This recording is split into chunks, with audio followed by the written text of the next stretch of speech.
All right, welcome back, everybody. It's Monday again. Happy to have a friend, an architect, someone that we've worked with a bunch over at Herald, Isaac Astrachan, who's been considered an essential business, an essential worker, but still working from home. Thank you for joining today. Thank you, Warren. Thank you for having me. I've been watching quite a bit of your show, and I love the diversity and everything that you're doing. So I'm very happy to be here. Yeah, it's surprising. I want to say that we timed it right, and that's why this is happening. But but today is phase one in New York City, where you guys are based out of. So I think it's exciting, to talk to an architect, on a day where construction jobs and construction sites and development is going to get to continue and move forward now. Yeah, we actually had several projects that we tried to be deemed essential, and had issues with the building department of having them even continue during the pandemic. But today, as you're saying, everything is going to start up again, and we'll see how it goes. As far as us, as far as the office, we've been working. The entire office has been working remotely this whole time, and it's been working out pretty well.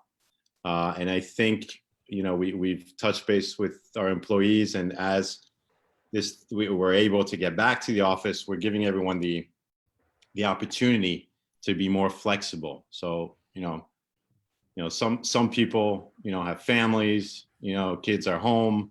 They might not rather stay home, but they're going to stay home. Others, younger guys who are working out of their basements would rather be in the office. So we'll give people the opportunity to work it out and see how it works project by project.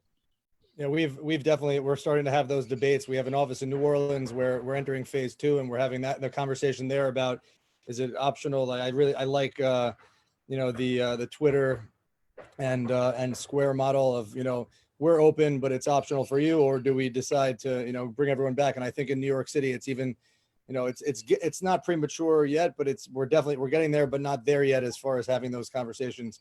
And I think that we can essentially keep working from home for now on our end. I always start by asking everyone, and I broke my own rule. Where are you right now? I'm in New Jersey, on the Jersey Shore. We've been coming down here, on weekends. Now that school is pretty much over, we'll probably be spending a little more time down here. But most of the quarantine, we've been in our apartment in Manhattan. Okay. Yeah. And I think it's a good decision to be out of there now, at least for a little while. Yeah.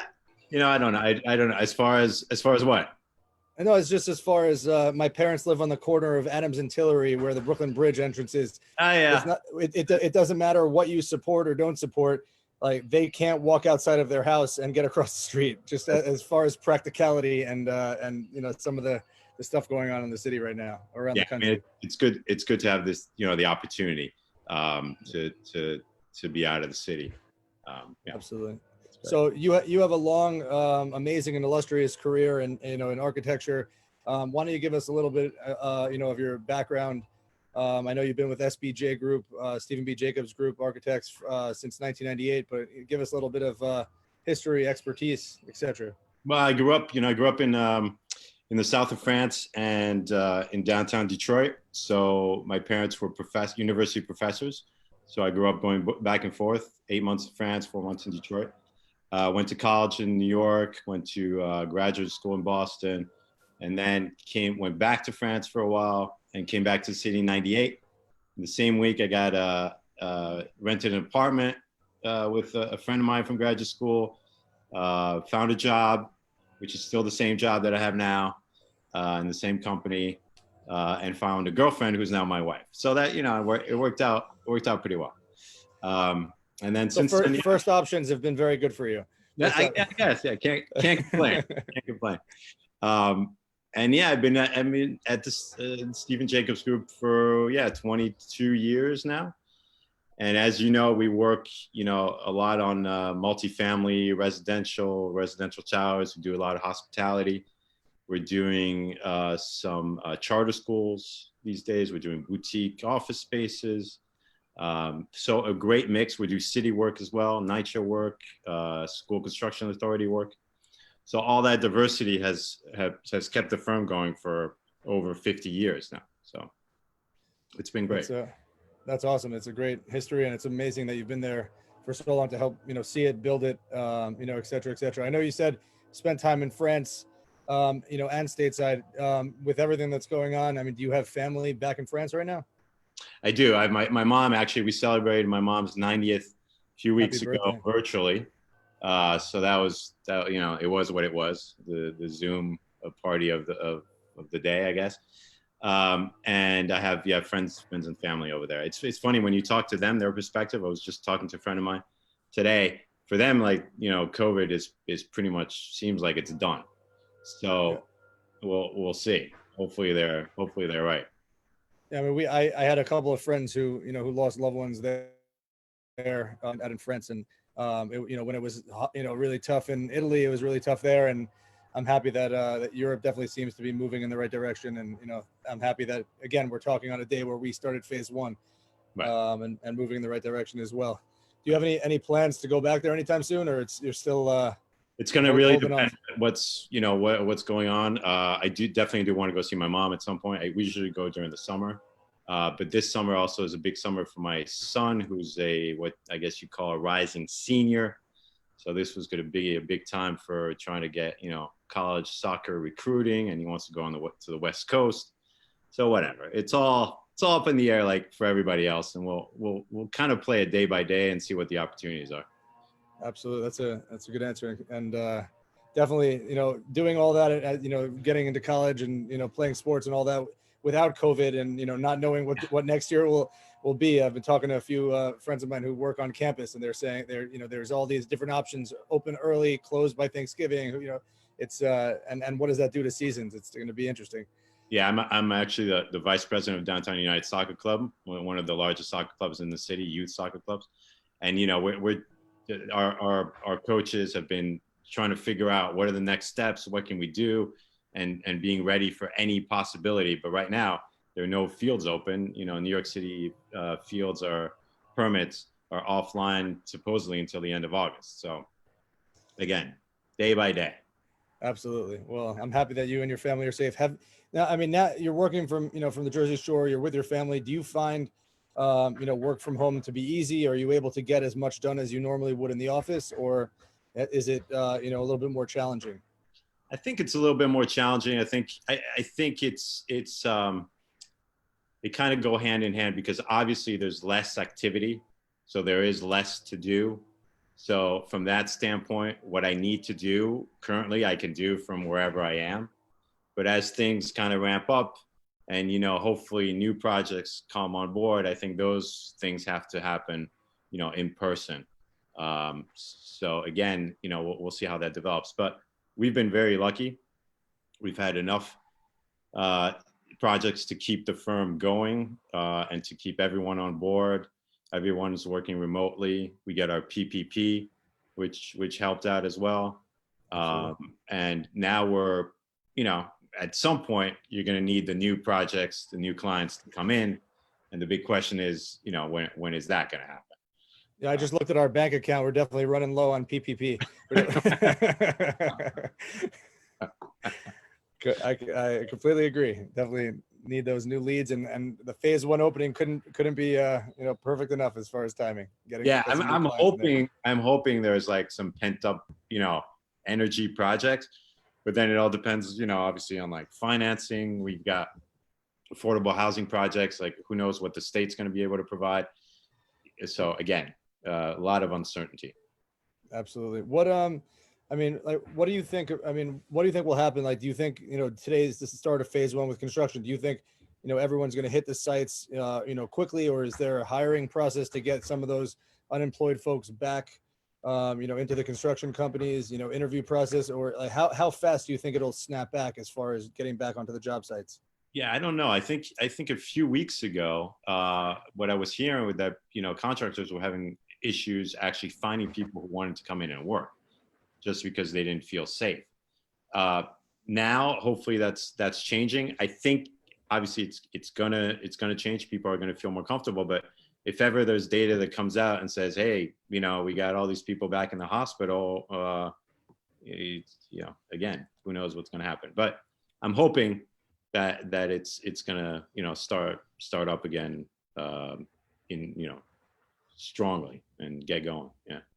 Absolutely. And how much of like what you need to do, because you were talking about your ability and the entire firm's ability to work from home as much as possible, but at what point in a project do you have to be on site more frequently, and you know, is that required? Yeah, I mean, during construction, you know, most projects we're on site, you know, maybe once a week, you know, a couple times a month at least. Towards the end, we're usually asked to do a punch list, so we're there a lot. We don't really have too many of those currently. I mean, the few that we do have, our project managers have been going out. Started like, I think about like last week or a couple weeks ago. Some started going to the job site, and, you know, with, you know, whatever protection they need to have. So it's been gradual. Yeah, I think most of the work we can do, you know, design work, obviously all that can be done virtually. It's more difficult when you have client meetings and you want to look at actual materials. So from an interior design perspectives, that's more difficult, because if you don't really see the material, it's hard to judge on a screen. So that's, you know, that's impacted as well. It was strange for me. I mean, last week I was down in Birmingham, Alabama. I flew to New Orleans and then drove to Birmingham for a client meeting, and obviously, you know, a client that we, you know, care about and respect. So when they asked, we went down, but it was very strange to come from like this bubble up here in the tri-state area where everyone's wearing a mask. And I went to the post office today, and because of being in Alabama, where's my mask? Luckily, I had an extra one in the car. I was prepared, but yeah, but down there it's much more lax, and they're, you know, into the further phases. And I went out to eat at, you know, at a restaurant, even though we sat only in fours. But it's definitely it's interesting how things are, you know, opening up, and how the different regions of the state, the country, you know, are operating. Yeah. Well, how are you feeling? You feeling all right? Yeah. Thank God. I mean, thank God, and not that my family, we had the virus in at the beginning of April, so we have it past us, and Okay. I'm hoping that we have some antibodies. Good. Yeah. Yeah. We actually, I think it was on like the Friday, March 12th or something. I had a meeting with a few engineers, and it turned out the next day we found out that one of the engineers was positive. Wow. But I don't think, who knows, you know, I haven't gotten tested, so I don't know what happened. Well, hopefully you were asymptomatic and you have antibodies. Let's see. We'll see. You may or may not know the answer to this question, but you know, and I think a lot of folks, including myself, were surprised to learn that architects are considered essential service under state orders. Do you have any idea why? I mean, I could surmise, like, you know, maybe you don't want a building to collapse if it's mid-construction, or you don't want some issue like that. But yeah, what do you think? That's really what it was all about. And then to the projects that we tried to get as essential during the lockdown was really those types, like, you know, structurally, that buildings needed to be, you know, completely structurally, so that there are no risks of any failures. Yeah. Other than that, you know, if you're doing a fit out and you're doing some interior design, you know, that's not essential. For all of those who don't realize, you know, that we don't want, you know, we need buildings and you guys are essential. I was in New Orleans when the Hard Rock thing happened, and it's taken apart the downtown area and caused a lot of traffic for a long time. And I'm sure that's a case study in architecture school. And I'm sure it was, you know, discussed at all of your kitchen tables or you know, with colleagues, because it was, yeah. That's the architect's nightmare. Exactly. You don't want any of that. No. Absolutely. So I'm going to need your help for my next question. Before I ask about modular construction, can you give us the elevator pitch? Can you explain a little bit better than I could what modular construction is? Well, modular construction, as I know it from especially the project we finished now, I don't know, over a year ago, the Citizen M Bowery Hotel in the Lower East Side, which was and maybe still is the tallest modular hotel in the world. Basically, you've got a steel cage that's, you know, built somewhere. And in the factory, the entire room is fitted out. So it basically has everything except maybe for the mattress and the TV, you know, bathroom, everything is done. And you're bringing these boxes in our case, most of them were guest room corridor, guest room modules. So about like 8 feet by 50 something, 55 feet long. And you bring them to the site and you stack them up kind of like Legos and you're done. Not exactly, but that's the concept. It's a little more complicated than that. In our case, Sure. those modules were built in Poland. So imagine an entire hotel being shipped across the Atlantic. You hope it doesn't sink, otherwise you lose your building. Getting to port in New York, being transported through the streets to Lower Manhattan, to Lower East Side, and then being stacked up. So it was, yeah, that's how I know modular construction. All right. So the good and the bad. But do you think? I was just thinking that, like, being that we might go into a second wave of the pandemic and things are changing, plus like financial strictures, that might be in place right now. We've been closed for a while. Developers or maybe there's more scared money. Do you think that there'll be a further move into modular construction, both for money reasons and speed on project? I think there's before the pandemic, there was this growing wave for modular. I think overall the construction industry really hasn't evolved much in many years, many decades. It's kind of like in the dark ages, and it's hard to find qualified people to do the work. The craftsmanship isn't what it used to be. So I think for certain particular projects where space is limited because your metal cage that we were talking about, there are certain structural limitations to them. And if it's a project that is unitized as much as possible, then it makes total sense. So you can think about it, for hotels, obviously, healthcare, dormitories, affordable housing. There's a lot that can be done with modular construction. And we're actually doing quite a bit of wood modular construction, affordable housing currently. We have several projects going on with that. That's awesome. And those are actually built in Pennsylvania. So the trip is a little bit short. So that's just truck. That's just on a truck. That's just truck, yeah. All right. Well, I'm getting under the bridges. Yeah, that's true. Yeah, I've definitely seen a tractor trailer hit an overpass before. Sadly, I know. I appreciate the explanation of modular housing, and prior to that, do you think that layouts are going to change? I mean, like I always say, like, in our office in Midtown, because of the cost of commercial real estate, we squeeze, not anymore, but we used to squeeze people in as tight as we could. No walls, open layout. I know, like, we're not Harvard Business Review. So, like, we could talk about, how much more creativity and work gets done, or does it just suck the energy out of everyone because they're fed up with being with each other? But as far as in reaction to COVID-19 and just wanting to isolate people from each other, do you think that office layouts or maybe lobby layouts in commercial real estate buildings will change? It's interesting because the whole wave before this, right, was the WeWorks of the world. It was the whole communal aspect of it. It was the micro units, like the ones we did on Alta, Long Island City, on Northern Boulevard. It was all about maximizing every square inch. And now, we might have to rethink those things. But by the same token, there's still these same, economical, considerations that every square inch costs money. So that balance, we'll see what's going to happen. We have clients who are asking us to look at certain things like, anything touchless. So I need touchless, toilet, touchless entries, building entries. So we're looking into that, touchless elevators. So I think people are definitely going to be implementing those things. As far as space planning,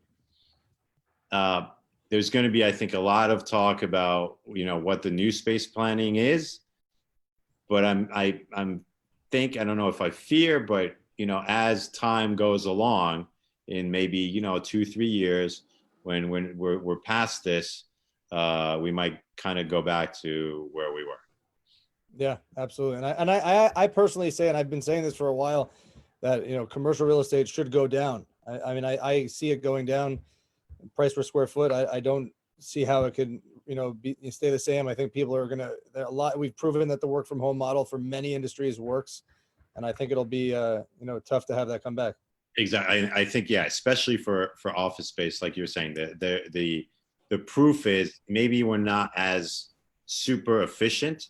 Maybe it's, you know, whatever the number is. I don't know. I'm sure people will come out with them. It's 70%, 80% efficiency, whatever it is. But it's proven that we probably don't need all the office space that we have now. Yeah. And unfortunately, I think retail too. I mean, I think I have a lot of restaurants that have said they're not going to reopen, and you know, we'll see a lot of holes in the on the ground floors in Manhattan. And there were in my opinion, quite a few already. So that's true. we'll see it. So what do you think about the hotel industry? I know you guys have built a lot of hotels. If you wouldn't mind mentioning a couple of them, I know it's the Giraffe, Gansevoort, but many others. And I apologize for the noise for 1 second. Yeah. No. Yeah. But I mean, do you think hotel industry bounces back, or do you agree that you know, I mean, are people going to put shovels in the ground to build new hotels when the future is uncertain for the travel and hospitality industry? I think hospitality was already difficult before COVID. I mean, I'm talking specifically in the city.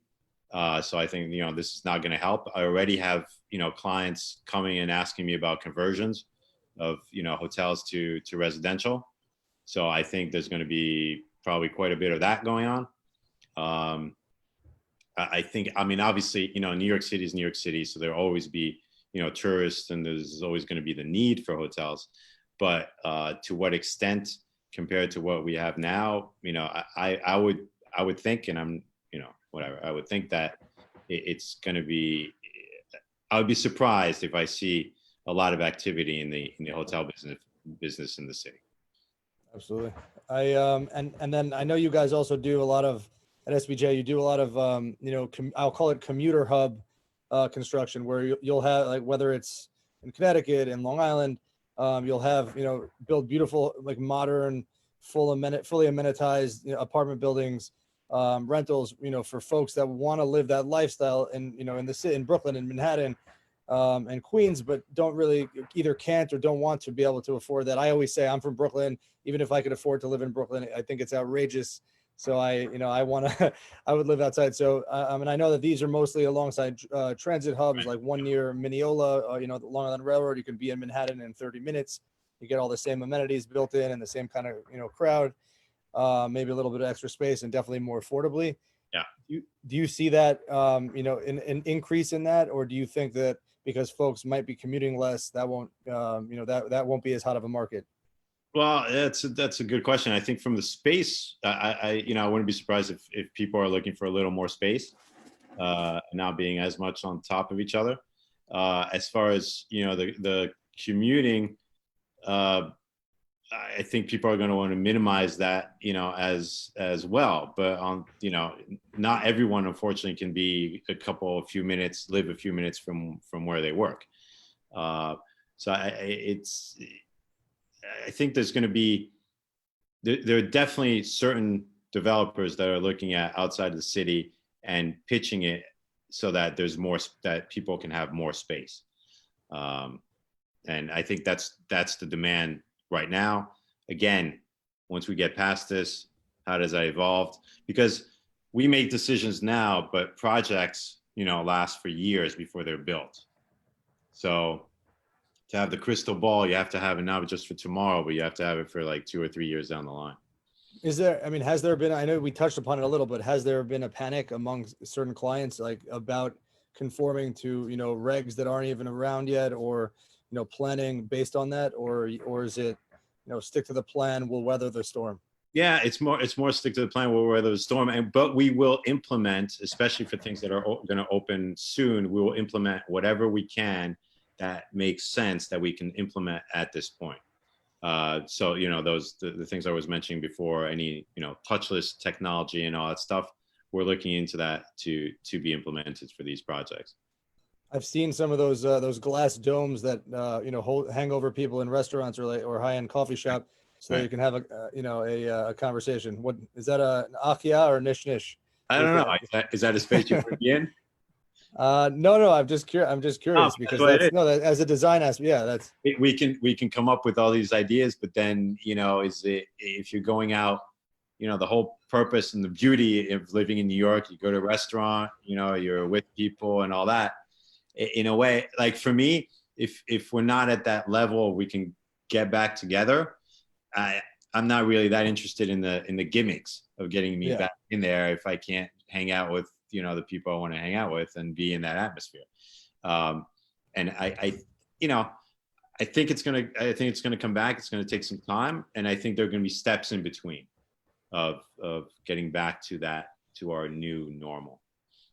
That's I agree with that. I think that's a good objective and realistic you know, approach and tone. What lessons have you learned, if any, from, you know, from the virus, from the reaction to it, as far as, you know, how you guys you know, continue to operate, you know, and anything you want to share, or like thoughts moving forward?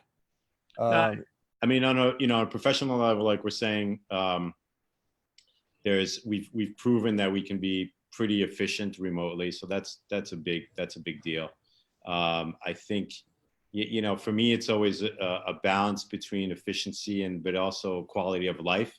I mean, I would say that's my, you know, the French, south of France kind of, you know, part of me, and that's very important. And I think in this country, we kind of easily lose track of that. So especially in New York City, especially in New York, yeah. So if there are things that we can implement that add, without losing this hyper, you know, efficiency, that add to people's quality of life, then, you know, it's a no-brainer. Life's too short, you know. So whatever we can do, we got to be smart and implement whatever we can do. I agree with that, and I love it. It's true. Sometimes it's hard. I admit, I'm a human being. Like, sometimes when I'm on a call and my daughter comes in, she's 3, it gets a little bit difficult. But then, you know, when I can take a break and you know, have lunch with them instead of, you know, just at my desk, it's super important. And I encourage everyone to follow your European ways and adopt the work-life balance, because it's something that I thrive to do, and I think it's super important, because otherwise life, you know, passes by so fast. And it's been really fun to be, I mean, you know, we have one son and my wife, and it's been cool to spend, you know, more time together. It's awesome. Yeah, have you guys been kicking the ball around? Not much. No, not well. With my knee now, we actually, the 3 of us just outside the house here, we're trying to juggle together. So that was funny. new hobbies. I love it. That's fantastic. Can you tell everyone where we can find SBJGroup online, and where you could be found as well? SBJGroup.com and ID Astrachan at SBJGroup.com. Or you can find me personally on Facebook. I've been given these turbulent times. I've been somewhat active on social media, yeah, we have a lot of work to do in this country, and hopefully we can make some progress. I agree with that, and I appreciate you joining us. And you know, now you just logged another 30 minutes on Facebook. There you go. You know, thanks so much for joining me, and I look forward to seeing you in the office soon. Thanks, Warren. Thanks a lot.